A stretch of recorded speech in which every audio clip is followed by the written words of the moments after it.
À la suite d'une analyse de la mise en œuvre du motu proprio émis par le pape Benoît XVI en 2007 sur la possibilité de célébrer selon deux formes, la forme ordinaire du rite latin et la forme extraordinaire, le pape François vient de réécrire un nouveau document nous invitant à réfléchir à ce que signifie cette messe en latin.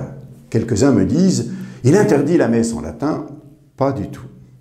En fait, d'abord, il ne faut pas oublier que le changement de la liturgie qui s'est opéré au cours du Concile Vatican II n'interdisait pas la messe en latin, même si il était proposé que la messe puisse être chantée dans la langue populaire pour que les paroles, les prières soient comprises.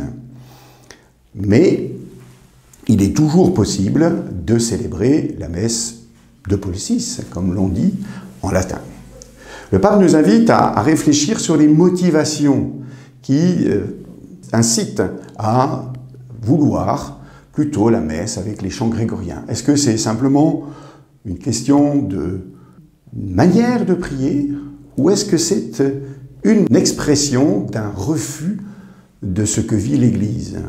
Et c'est pour lutter contre cette deuxième tendance que le pape demande que ce soit véritablement toujours l'évêque, maître de la liturgie, qui se prononce sur la possibilité d'utiliser la forme extraordinaire. Alors, apprécions pleinement ce que signifie la célébration de la messe et proposons aussi qu'il puisse y avoir un véritable respect. C'est ce que le pape demande aussi, que ceux qui ont tendance à avoir des fantaisies se calment, puisque parfois c'est le motif invoqué par ceux qui demandent à ce que l'on célèbre encore comme on célébrait jadis. Entre les deux, nous trouverons un lieu d'apaisement, parce que l'essentiel, c'est d'abord de chanter la gloire de Dieu.